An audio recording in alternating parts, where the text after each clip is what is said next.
अस्सलाम वालेकुम।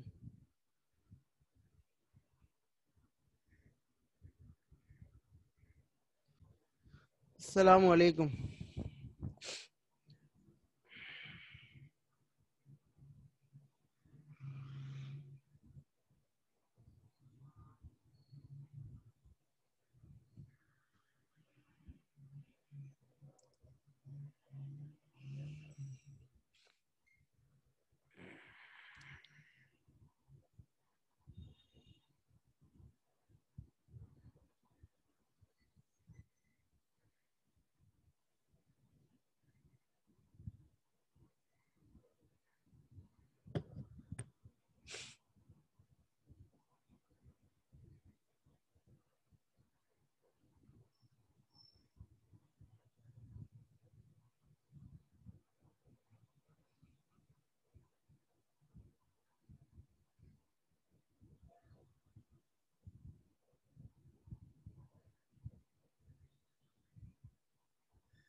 अच्छा जी, लास्ट क्लास में हम लोग पीडीए कर रहे थे, उसी को कंटिन्यू करते हैं।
अच्छा जी, पिछली क्लास में हम ऑटोमेटा कर रहे थे, पुश डाउन ऑटोमेटा, और पुश डाउन ऑटोमेटा में हमने शायद 3 सवाल कर लिए थे, जिसमें एक क्वेश्चन था हमारा कि A raise to the power n, B raise to the power n, जितने ए आएंगे उतने बी आएंगे, और पहले ए आएंगे बाद में क्या आएंगे, बी आएंगे। तो ये हमने देखा कि भाई स्टैक की मदद से ये काम हो सकता है। फिर हमने एक क्वेश्चन देखा कि number of A should be equal to number of B and order is not important. Number of A should equal to number of B and order is not important. तो हमने ये क्वेश्चन भी कर लिया था। और उसके बाद जो है हमने एक देखा था जिसमें हमने ये कहा कि भाई हम ये देखते हैं कि अब पहले A आएंगे फिर B आएंगे और ऑर्डर इंपॉर्टेंट है, सिर्फ काउंटिंग इंपॉर्टेंट नहीं है। तो ऐसे क्वेश्चन को फिर हमने कैसे किया, उसमें हमने स्टैक को चेंज नहीं किया था, ठीक है। उसमें हमने स्टैक को चेंज नहीं किया था। मेरी आपसे बात हुई थी कि समटाइम्स हमें स्टैक को इग्नोर करना पड़ता है। इग्नोर करने का तरीका क्या होता है, जो स्टैक का अल्फाबेट है वो ही ऑपरेशन के अंदर पुश करवा दो। तो ये हमने सारी चीजें कर ली थी। अब हम आगे के सवाल करते हैं, ठीक है। तो अब मैं एक सवाल ले लेता हूं मैं, a raise to the power n, b raise to the power n and c raise to the power m such that m n is greater than equal to 1, ठीक है। तो ये आपकी लैंग्वेज है। टारगेट वही है हमेशा की तरह कि पहले आप लैंग्वेज समझ लीजिए, उसके बाद जो है लॉजिक बिल्ड कीजिए। तो पहले आप समझ लीजिए कि लैंग्वेज क्या है।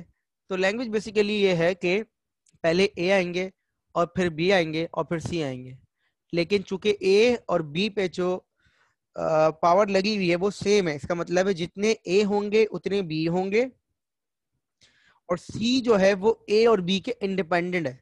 सी जो है वो ए और बी पे इंडिपेंडेंट है। मतलब क्या है कि ए और बी तो आपस में बराबर होंगे, लेकिन सी जो है वो सिर्फ उसका ऑर्डर मैटर करता है। ये चीज मैटर नहीं करती कि सी कितने आ रहे हैं, लेकिन कम से कम एक सी होना चाहिए, कम से कम एक ए होना चाहिए, और कम से कम एक बी होना चाहिए। जितने ए होंगे उतने ही बी होंगे, और उसके बाद सी आएंगे independent. Is it clear to all of you?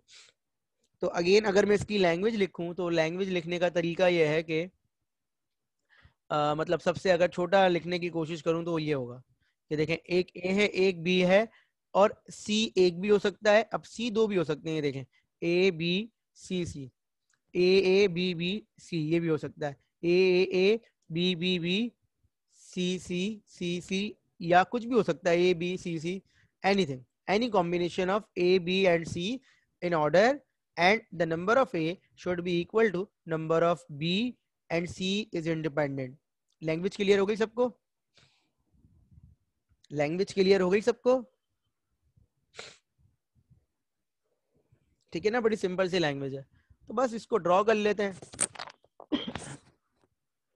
पहले स्टैक बना लेते हैं, ठीक है। पहले स्टैक बना लेते हैं, और स्टैक जो है उसमें हमें पता है कि बॉटम पे क्या लिखते हैं हम, Z0। स्टैक के बॉटम पे हम लिखते हैं Z0, और हमने स्टैक में ऐसा स्ट्रिंग ले लेते हैं। हमें पता है कि ये लॉजिक ये है कि सर ए बी सी का ऑर्डर इंपॉर्टेंट है, और ए और बी की काउंटिंग। हाँ, ए पे पुश, बी पे पॉप और सी पे इग्नोर, बिल्कुल ऐसा ही होगा।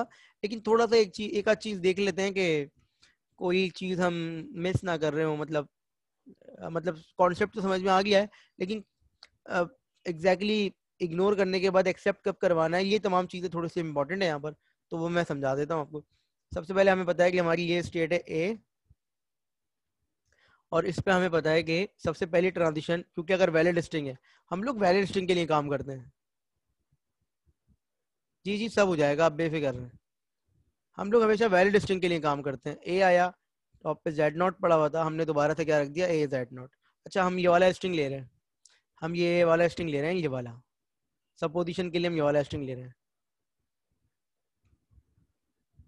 दिल नहीं चाह रहा यार आज, ठीक है। सपोजिशन के लिए ना मैंने ये वाला स्ट्रिंग ले लिया। तो अगेन जब ए आया, क्या फायदा बोर्ड पे करवा के भी। अच्छा, ये ए आया, तो ये ए आया, और उसके बाद जो है उसके बाद हमने दोबारा से ए रख दिया। अब हम क्या कह रहे हैं, अब हम ये कह रहे हैं कि दोबारा से अगर ए के बाद ए आता है, वैलिड स्ट्रिंग के लिए काम कर रहे हैं, वैलिड स्ट्रिंग के लिए काम कर रहे हैं, तो वैलिड स्ट्रिंग में ए के बाद या तो ए आएगा या बी आएगा, ए के बाद सी नहीं आ सकता। वैलिड स्ट्रिंग में ए के बाद या तो ए आएगा या बी आएगा, सी नहीं आ सकता, ठीक है। तो अगर ए के बाद ए आता है तो आपने दोबारा से दोनों ए रख दिए। ये पॉइंट पे क्लियर है हमें, क्योंकि हम पिछले हफ्ते कर चुके हैं ये, तो इसलिए हम इस पर ज्यादा फोकस भी नहीं कर रहे। ए के बाद ए आया, हमने दोबारा से ए रख दिया।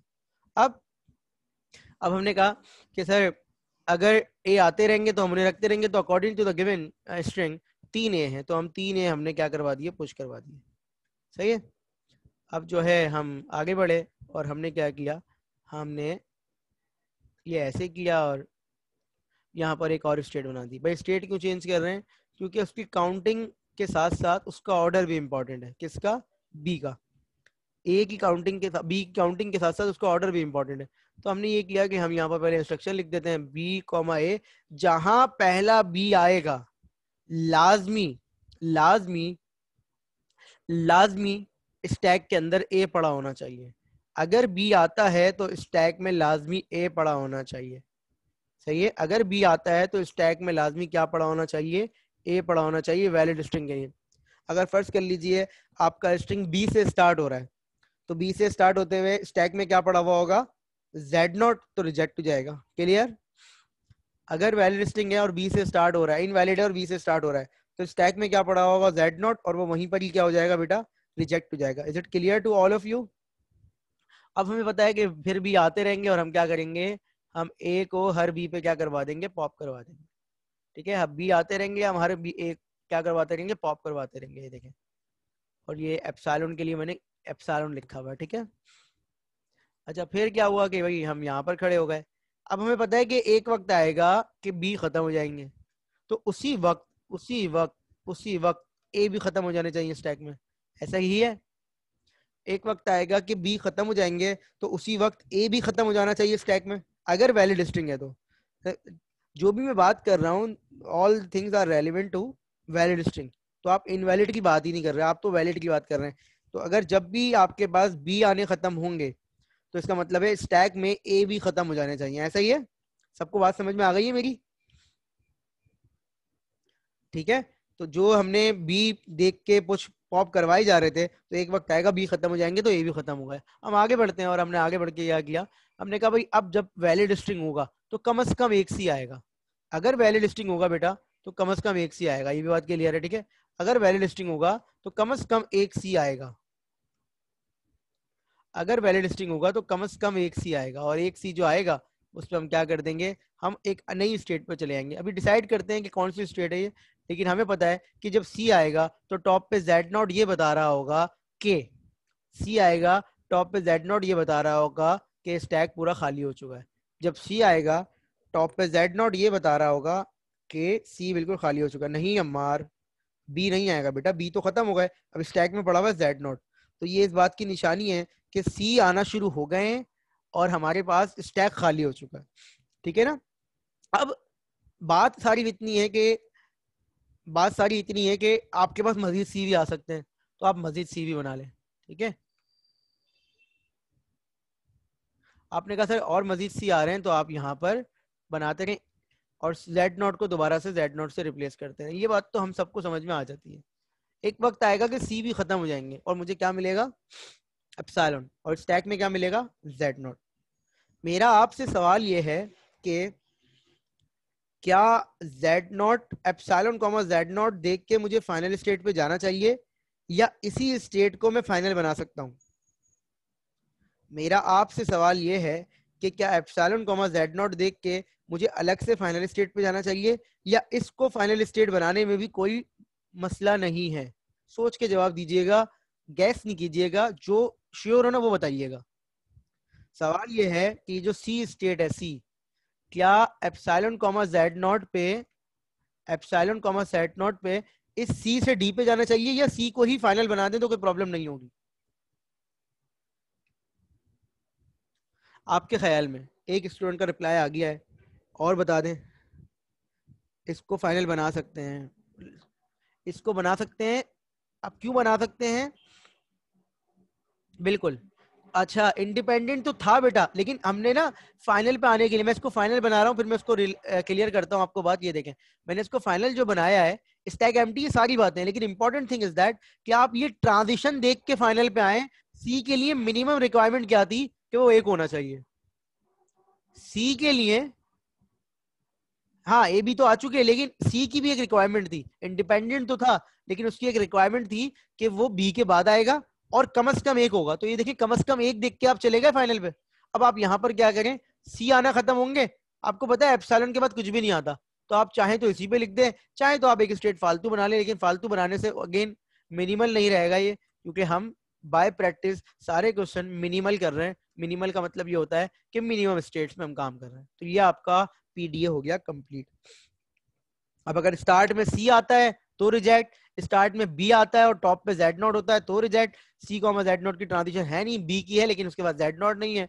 ए के बाद अगर सी आता है, इस जगह पे सी आ जाता है तो भी रिजेक्ट, ठीक है ना, इस जगह पे सी आ जाता है तो भी रिजेक्ट। तो इन एनी केस आपका ये पीडीए परफेक्टली काम कर रहा है। कोई सवाल है बेटा यहां तक तो पूछ लीजिए। जो आपको दुख मिला हुआ है उसकी बात हम थोड़ी देर में करेंगे, अभी जरा मुझे पढ़ाने दें।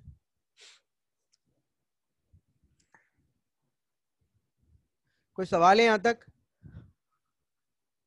हर वैलिड स्ट्रिंग के एंड में एप्सिलॉन लाजमी आने का मतलब ये है, जमील आप इसको डॉलर कर दें, हमने तो एप्सिलॉन सपोज किया हुआ है ना, आप डॉलर कर दें, कोई ना एक स्ट्रिंग टर्मिनेटर लगाना पड़ता है याद दहानी के लिए कि भाई ये स्ट्रिंग खत्म हो गया है, समझ रहे हैं? तो वो आप खुद लगा लें, बिल्कुल आप हैश लगा लें, कुछ और लगा लें।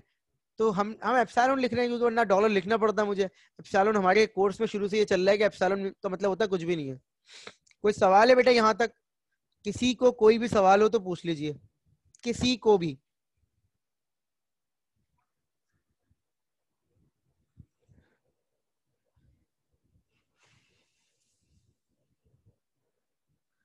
बेटा किसी को कोई भी सवाल है इससे रिलेटेड तो पूछ लीजिए, ठीक है। तो अगला सवाल हम कर लेते हैं। हम ये करते हैं कि, अच्छा ये पूरा ही मिट गया, चलो अगला सवाल ये कर लेते हैं कि a to the power m, b to the power n and c to the power m, ठीक है। हमने अगला सवाल ये लिख लिया और अब हमें पता है कि इसकी तमाम चीजें जो हैं वो,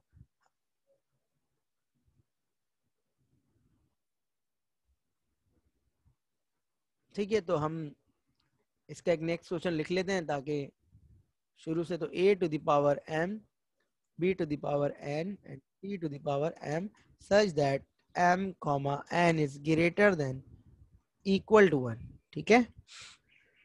हाँ a और c इक्वल होने चाहिए बिल्कुल, लेकिन मैं ये क्वेश्चन करवा इसलिए रहा हूँ कि देखिए आप खुद तो कर सकते हैं डेफिनेटली, वो आज करें कल करें कर लेंगे, लेकिन ये जो मैंने अभी सी वाली बात पे फोकस करवाया था कि सी आ रहा है तो आप बताएं फाइनल बनानी चाहिए नहीं बनानी चाहिए, इसलिए मैं करवा रहा हूँ स्पेसिफिकली ताकि स्टूडेंट जो है वो थोड़ा सा उनको ये आइडिया हो जाए। तो ये देखें मैंने इनिशियल स्टेट बना दी, मैं स्टैक ड्रॉ करता हूँ, ये मैंने स्टैक ड्रॉ कर दिया, ठीक है। ये हो गया जेड नॉट, ये हमारे स्टैक के बॉटम पे आ गया जेड नॉट और ये हमारा स्टैक हो गया, ठीक है।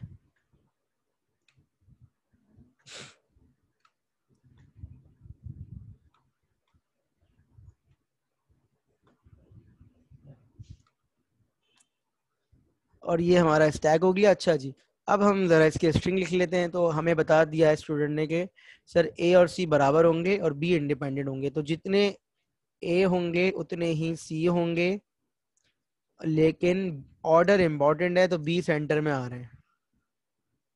बराबर भी हो सकते हैं तीनों, लेकिन 2 का बराबर होना बहुत जरूरी है,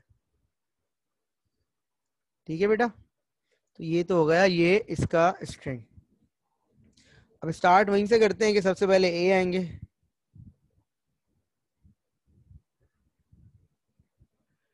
सबसे पहले ए आएंगे और ए जो आएंगे तो टॉप पे पड़ा हुआ होगा जेड नॉट। ए जो आएंगे तो टॉप पे क्या पड़ा हुआ होगा, जेड नॉट। तो हम यहीं रहते हैं क्योंकि हमें स्टैक हेल्प कर रहा है, ये बता रहा है कि ये पहला है, तो हमने ये सारी इंस्ट्रक्शन तो वही याद हो गई होंगी अब हमें, ठीक है। कि सर शुरू में अगर ए आ रहा है तो टॉप पे जेड नॉट पड़ा हुआ है, तो आप वापस क्या रख दें, ए जेड नॉट, और सर अगर दोबारा से ए के बाद ए आ रहा है, वैलिड स्ट्रिंग है तो आ सकता है, तो आप ये रख दें। ये 2 इंस्ट्रक्शन तो हमें याद हो गई, ठीक है। हाँ, लेकिन इस अबाउट कि बी जब इग्नोर होगा तो स्टैक में क्या पड़ा हुआ होगा, बस ये इतनी सी बात है। ये मुझे पता है कि पूरी क्लास को समझ में आ गई होगी बात, लेकिन बात इतनी है कि अब जब बी आएगा तो स्टैक में पड़ा हुआ होगा ए, और ए को हम दोबारा से ए रखते रहेंगे। समझ रहे हैं? मुझे पता है आप क्वेश्चन सॉल्व करते तो आप खुद ही चीज को पिक कर लेते, लेकिन फिर भी अगर कोई एक आध स्टूडेंट भी इस तरह से नहीं सोच पा रहा तो मेरी रिस्पॉन्सिबिलिटी है मैं उसे बता दूं। ये देखें, बी आया, टॉप पे ए पड़ा हुआ है, हमने दोबारा से ए रख दिया। पर ये पॉइंट देख लीजिएगा, ये अब ए को इग्नोर करना है क्योंकि स्टैक में ए पड़ा हुआ है, तो स्टैक में जो पड़ा होता है इसको इग्नोर करना होता है। तो अब ए पड़ा हुआ है, पहले सी पे जेड नॉट पड़ा हुआ था तो जेड नॉट वापस रख रहे थे। अब स्टैक में क्या पड़ा हुआ है बेटा, ए पड़ा हुआ है तो ए को वापस रख रहे हैं। Is it clear? स्टैक में क्या पड़ा हुआ है, ए पड़ा हुआ है तो ए को वापस रख रहे हैं। क्लियर हो गई ये बात बाकी सब लोगों को? कि चूंकि स्टैक में ए है तो अब ए को इग्नोर कर रहे हैं। पहले स्टैक में ए नहीं था, पहले कुछ और था तो हम उसे इग्नोर कर रहे थे। अब हम ए को इसलिए इग्नोर कर रहे हैं क्योंकि स्टैक में ए, इग्नोर का मतलब होता है वापस उसे रख रहे हैं, नो ऑपरेशन। इसको आप ये समझ लें कि नो ऑपरेशन है। तो हमने अगेन ये वाला स्ट्रिंग ले लिया और अब हमने बी स्टेट पे चलेगा। हमें पता है जब तक बी आते रहेंगे और स्टैक में ए पड़ा हुआ होगा तो हम उसे इग्नोर करते रहेंगे। बी आ रहे हैं, स्टैक में ए पड़ा हुआ है और हम उसे इग्नोर कर रहे हैं, सॉरी इग्नोर कर रहे हैं। ठीक है भाई, अब एक वक्त आएगा कि सी आने शुरू होंगे। ठीक है, जब सी आएंगे तो हमें पता है कि स्टैक में क्या पड़ा होना चाहिए, स्टिक। नहीं बेटा मैंने ये तो कहा ही नहीं, बी ए के ऊपर कहाँ आ रहा है? और के बाद क्या लिखा हुआ है? सिर्फ ए लिखा हुआ है ना बेटा।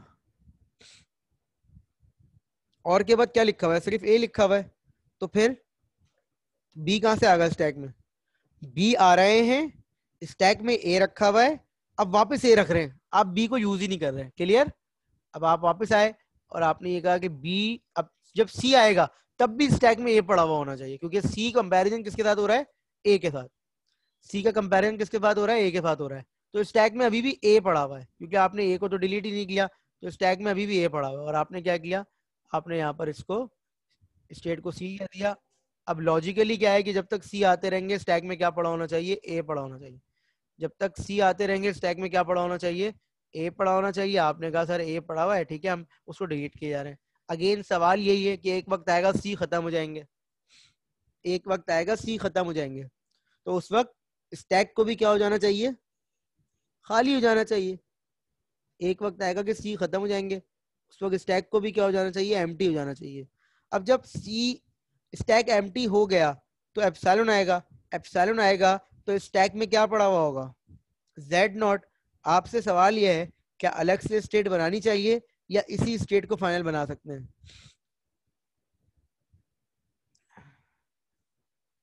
जी बेटा ए खत्म हो जाएगा, सी आएंगे तो ए, सी खत्म तो ए खत्म, अब एप्सिलॉन के पास जेड नॉट। सवाल यह है कि न्यू स्टेट बनानी चाहिए या सी वाली स्टेट को ही फाइनल कर दूं?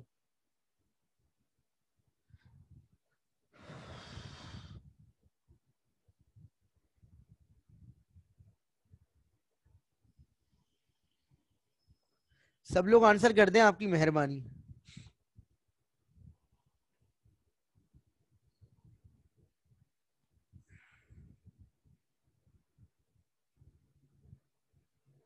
एक मिनट बेटा, मैं दोबारा समझा दूंगा। अभी पहले मैं इस सवाल का जवाब दे दूं। तो देखें, जो लोग जवाब दे रहे हैं इसका मतलब है वो थोड़ा बहुत समझ रहे हैं, और जो लोग जवाब नहीं दे रहे इसका मतलब है वो सुन बैठे हैं हमेशा की तरह।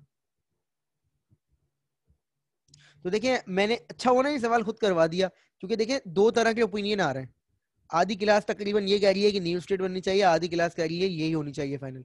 अब जो आधी क्लास कह रही है यही होनी चाहिए फाइनल, तो उसमें से भी आधे बच्चे ये सोच के कह रहे हैं कि पिछले सवाल में यही फाइनल थी। तो देखिए हर सवाल की लॉजिक अलग है। इस सवाल में बेटा सी का काउंट इंपॉर्टेंट है, तो सी जितने आएंगे उतने हमें याद रखने हैं। अब अगर फर्ज कर लीजिए इसी सवाल में जो लोग ये कह रहे हैं कि इसको फाइनल बना दे, तो डेफिनेटली उनका आंसर तो गलत है, लेकिन मैं उनको एक्सप्लेन कर दूं। फर्ज करें मैं इसे फाइनल बना देता हूं बेटा। हम ना चीजों को एक्सप्लोर कब करते हैं? जब हम पार्टिसिपेट करते हैं क्लास में। आप लोग कर रहे हैं तो अब मैं आपको जवाब दूंगा ताकि आपको अपनी बात फौरन समझ में आ जाए। ये फाइनल स्टेट क्यों नहीं हो सकती? फर्ज कर लीजिए, फर्ज कर लीजिए ये स्ट्रिंग है ए ए ए। पहले मुझे सिर्फ इस बात का जवाब दीजिए, अपार्ट फ्रॉम ऑटोमेटा, ये स्ट्रिंग एक्सेप्ट होना चाहिए, रिजेक्ट। ये स्ट्रिंग जो स्क्रीन पे आपके दिख रहा है इसको एक्सेप्ट होना चाहिए, रिजेक्ट। जर्नली बात कर रहा हूँ, जर्नली, इस ऑटोमेटा के हिसाब से बात नहीं कर रहा। रिजेक्ट होना चाहिए। अब आ जाए इस ऑटोमेटा पे, सपोज कर लीजिए कि मैंने इसको फाइनल बना दिया है, तो बताइए सी को अगर फाइनल बना दूं तो ये स्ट्रिंग एक्सेप्ट हो रहा है, रिजेक्ट? पीडीए क्या कर रहा है इसको? पीडीए इसको एक्सेप्ट करेगा, रिजेक्ट? एक्सेप्ट करेगा ना? आ गई समझ में बात? बेटा एक्सेप्ट करेगा पीडीए से। एक स्टूडेंट ने रिजेक्ट बोला, उनको बता रहा हूँ कि ये पीडीएस को एक्सेप्ट कर लेगा। क्यों एक्सेप्ट कर लेगा? क्योंकि आप कैपिटल बी पे खड़े होके एक सी देख के फाइनल पे चले जाएंगे और ये इसको एक्सेप्ट कर लेगा, जो कि टेक्निकली लॉजिकली होना नहीं चाहिए। Is it clear? मेरी बात समझ में आ गई? तो यहां पर मुझे एक ट्रांजिशन करके फाइनल पे जाना पड़ेगा, क्योंकि यहाँ सी का काउंट इंपॉर्टेंट है। इससे पहले वाले सवाल में सी का काउंट इंपॉर्टेंट नहीं था, क्योंकि सी इंडिपेंडेंट था, तो वहां मैं सी को काउंट नहीं कर रहा था। काउंट देखें, काउंट करने का मतलब ये नहीं होता हमेशा स्टेट चेंज करें, ये भी काउंटिंग ही हो रही है, क्योंकि आप किसी चीज को पॉप करवा रहे हैं तो हर सी पे हरे पॉप हो रहा है, तो डेफिनेटली काउंटिंग ही हो रही है स्टैक के हिसाब से। आपने कहा सर एप्सिलॉन देख के आप जेड नॉट पे चले जाइए और क्वेश्चन हमारा क्या हो जाएगा, खत्म हो जाएगा। बेटा जिस स्टूडेंट ने ये कहा था उससे बात कर रहा हूँ, जिसने कहा था ये एक्सेप्ट होना चाहिए या रिजेक्ट होना चाहिए, उसको बता रहा हूँ फिर कि ये चीज देख लो और कोई सवाल है तो पूछ लो। अच्छा, एक स्टूडेंट ने मुझसे अभी बोला कि सर मुझे बी कॉमा ए वाली ट्रांजिशन समझ में नहीं आई। तो बेटा सवाल का जवाब ये है कि आप ए देखेंगे उसे पुश कर देंगे, अगर आप सुन रहे हैं तो आप ए देखेंगे तो उसे पुश कर देंगे, और जब बी आएंगे तो आपने देखा स्टैक में ए पड़ा हुआ है, आपने ए को दोबारा रख दिया, इसका मतलब है स्टैक की वैल्यू पे कोई फर्क नहीं पड़ेगा। अगर ये चीज लिखी हुई हो ना, इसका मतलब होता है स्टैक की जबान में नो ऑपरेशन, और हमारी जबान में इग्नोर, स्टैक को इग्नोर कर दिया। क्यों? क्योंकि हमने इग्नोर कर दिया, जो चीज थी वही वापस आ गई। Is it clear? Thank you. अच्छा जी, ये सवाल समझ में आ गया बेटा? ठीक है, तो इसीलिए मैंने इससे पहले वाला सवाल भी खुद करवाया। शुरू में बी आ जाए तब क्या करेंगे, तो आपके सवाल में ही आपका जवाब है। शुरू में बी आ जाए तो आप सोच लीजिए कि स्टैक में क्या पड़ा होता है शुरू में।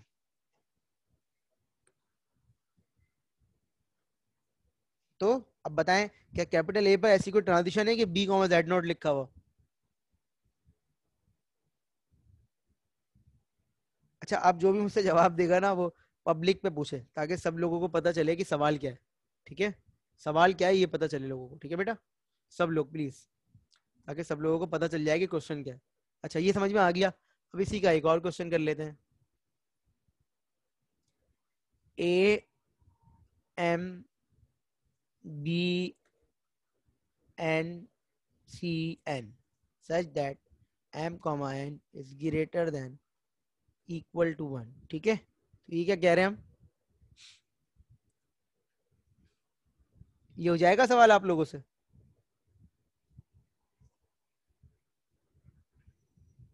हो जाएगा नहीं सवाल आप लोगों से?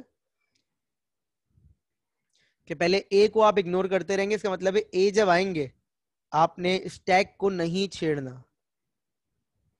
क्लियर? अब सवाल ये है यहाँ पर कि चले मैं इसको बनाता हूँ। इसमें भी मुझे लगता है कि कुछ स्टूडेंट शायद फंस सकते हैं, लेकिन खैर फंसने का मतलब ये नहीं होता कि उसको करेक्ट नहीं करेंगे। करेक्ट तो कर लेंगे आप जब आप उसको दोबारा से उस पर इनपुट देके देखेंगे। सवाल ये है कि स्टैक जब खाली होता है तो जेड नॉट पड़ा होता है, सबको ये बात पता है। ठीक है, स्टैक जब खाली होता है तो उसमें जेड नॉट पड़ा होता है, बिल्कुल सही है, 100%। अब इसके वैलिड स्ट्रिंग में पहले ए आएगा, आएगा, तो मुझे जवाब ये चाहिए, क्या ए कॉमा जेड नॉट वाली ट्रांजिशन पे मैं यहीं खड़ा रहूं या अपनी स्टेट चेंज करूं?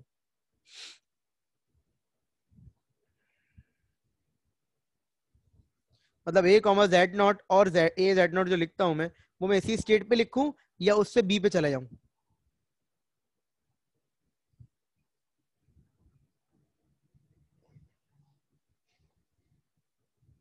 बेटा पब्लिक में आंसर करें, पब्लिक में, सब लोग पब्लिक में आंसर करें, बिल्कुल।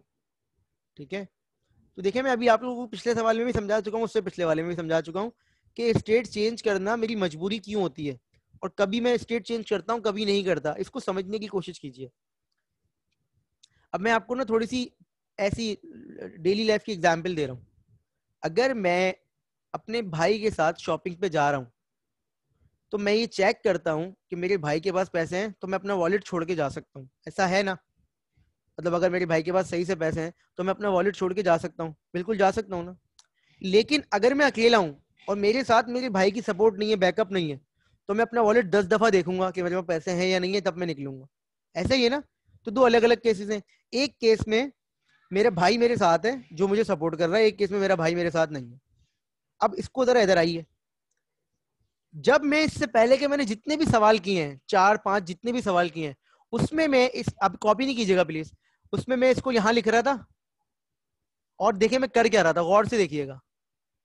ए comma Z not, A Z not, ये स्टैक जो है यहां पर ये मेरे भाई का काम कर रहा है और इसने क्या किया, इसने यहां पर ए लिख दिया। ये वैल्यू चेंज हुई, स्टैक के टॉप पे ये वैल्यू आई, स्टैक के टॉप पे ये वैल्यू आई। इसका मतलब है कि मैंने पहला मेंबर देख लिया है। इसका मतलब क्या है कि मैंने पहला मेंबर देख लिया है। ये बात समझ में आ गई? मतलब स्टैक में थोड़ी सी चेंजेस हुई, हलचल हो गई। अब अगर मैं दूसरा मेंबर देखूं, अभी आप कॉपी नहीं कीजिएगा प्लीज, मैं इस सवाल को नहीं करवा रहा, मैं आपको एक जनरल बात बता रहा हूं। तो इस ये बता रहा है कि अब दूसरा मेंबर है। क्यों? क्योंकि यहाँ जेड नॉट है, यहाँ क्या है, ए। ये कह रहा है मैं पहला बंदा हूं, ये कह रहा है कि मैं दूसरा हूं।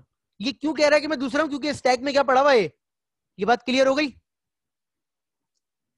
ये बात क्लियर हो गई? आ जाते हैं वापस। मैं जरा थोड़ा सा मैं इसको ये कर देता हूं, ठीक है। अब मैं वहीं आता हूं कि मैं इसमें दोबारा से ड्रॉ करता हूं और मैं आपसे पूछता हूं कि फर्ज कर लीजिए कि इसमें मैं आपकी वाली बात, तकरीबन 2-3 स्टूडेंट ने सही बोला था, बाकी लोगों ने गलत बोला था, तो मैं वो चीज इंप्लीमेंट कर देता हूं। चलें भाई, A comma Z not, Z not, ऐसा ही है ना? ए को इग्नोर करना है ना, ऐसा ही होना चाहिए ना? अब तो आपको समझ में आ गई मेरी बात, लेकिन मैं आपको फिर भी एक्सप्लेन कर रहा हूं। ऐसा ही होना चाहिए था आपके ख्याल से, जो आप लोग पहले आंसर कर रहे थे। अब मुझे बताइए, क्या स्टैक में चेंजेस हुए? नहीं हुए ना? होने भी नहीं चाहिए थे, होने भी नहीं चाहिए। अब मुझे बताया, मैं 50 ही देख चुका हूं, 50, मैं 50 ही देख चुका हूं। क्या क्या 50 ए देखने के बाद, 50 ए देखने के बाद ये बी आता है, तो क्या मुझे ये पता चल रहा है कि ये 50 ए देखने के बाद आया है, या ये डायरेक्ट आ गया है, या ये आ गया है? क्या ये पता चलेगा मुझे अगर यहां पर बी आ जाए तो? नहीं पता चलेगा ना, क्योंकि स्टैक में अभी भी क्या पड़ा हुआ है, जेड नॉट। तो मुझे तो पता नहीं चलेगी ये बात।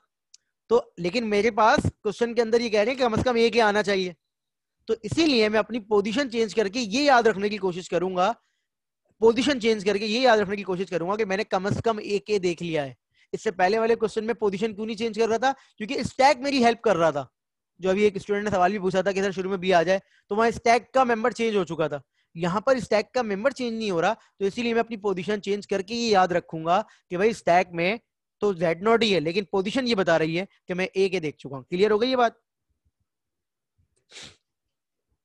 ठीक है बेटा, बड़ी सिंपल सी बात है। जब आप इंप्लीमेंट करने बैठेंगे ना, तो आप खुद ही इस चीज को समझ भी जाते हैं, लेकिन मैंने कहा मैं फिर भी एक्सप्लेन कर दूंगा। तो देखिए, अब मैंने सिर्फ अपनी पोजीशन चेंज करके ये याद रखना है कि भाई मैं ए के देख चुका हूँ। तो देखिए मैंने क्या किया, मैंने अपनी पोजीशन चेंज की, ए कॉमा जेड नॉट और जेड नॉट, वापस जेड नॉट। ये पोजीशन यहाँ पर मेरी हेल्प कर रही है, क्योंकि स्टैक तो मेरी हेल्प ही नहीं कर सकता यहाँ पर, क्योंकि स्टैक तो आपने चेंज ही नहीं किया। तो ये पोजीशन मेरी हेल्प कर रही है कि सर आप एक ए देख चुके हैं। अब आप यहाँ पर वापस बनाइए और आपका ये जितने ए देखने यहीं खड़े रहे, ठीक है। अब मैं यहाँ पर अपनी जगह चेंज नहीं कर रहा, क्योंकि मेरे पास याद रखने के लिए एक चीज थी, कम से कम एक स्टेट। ये मैंने अपनी स्टेट चेंज कर दी। अब मुझे बी मिलेंगे। अब मुझे पता है कि क्या होना चाहिए, अब मुझे पता है कि क्या होना चाहिए आपके ख्याल में, कि बी आए और टॉप पे जेड नॉट पड़ा हुआ हो। बी आए और टॉप पे क्या पड़ा हुआ हो, जेड नॉट, और मुझे बी रख देना है। अब सवाल ये है आपसे, क्या इसी स्टेट पे आएगा या नई स्टेट पे जाऊं? सवाल ये है। न्यू स्टेट पे, न्यू पे, same state new state, same state new state. आपके ख्याल में क्या होना चाहिए, सेम स्टेट या न्यू स्टेट? चले एक काम करते हैं, ज्यादातर लोग न्यू कह रहे हैं ना, और कुछ लोग सेम कह रहे हैं, तो एक काम करते हैं, न्यू करके देखते हैं, बल्कि सेम करके देखते हैं, क्योंकि नुकसान है न्यू पे तो देखिए हमारा क्वेश्चन हो ही जाएगा, बच्चों वाली बात है ये, मतलब न्यू तो अल्टीमेट सॉल्यूशन है ही ना। हमारा फायदा किसमें है कि अगर सेम पे हमारा आंसर आ जाए, समझ रहे हैं आप मेरी बात। न्यू पे तो डेफिनेटली आंसर आएगा ही आएगा, लेकिन हमारा फायदा किसमें बेटा, कि हमें अगर इसी स्टेट पे कोई, तो करके देख ले तो कोई मसला नहीं है। ये देखिएगा बी आया, टॉप पे क्या पड़ा हुआ है जेड नॉट, और आपने क्या रख दिया बी जेड नॉट। थोड़ा सोचते हैं कि सर ऐसा होता तो फिर कोई मसला था, चलो भाई देख लेते हैं।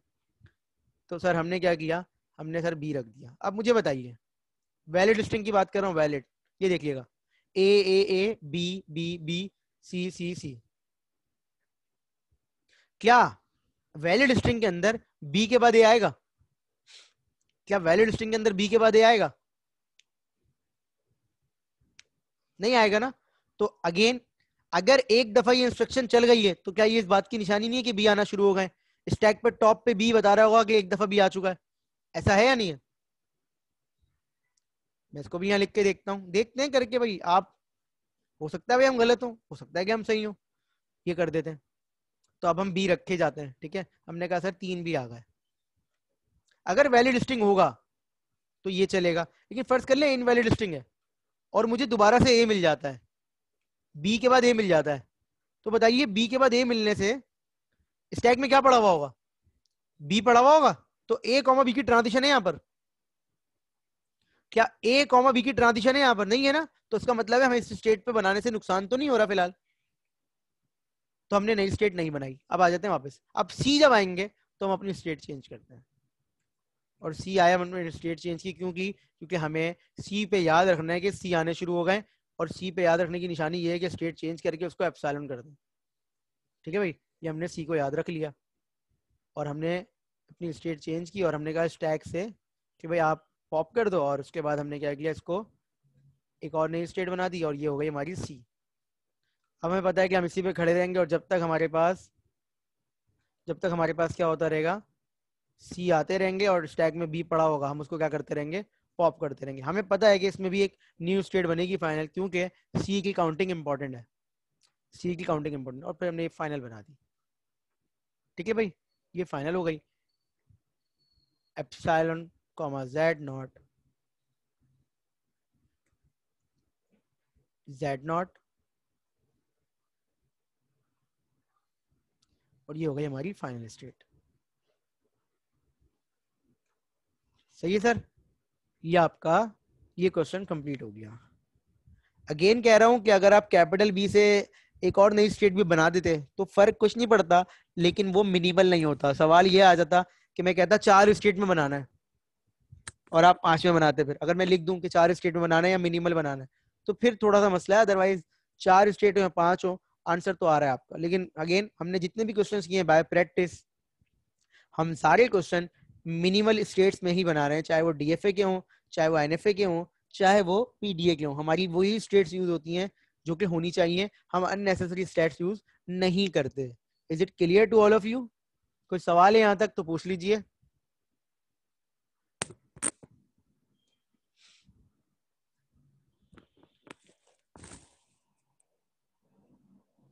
कोई सवाल है किसी का? कोई सवाल है?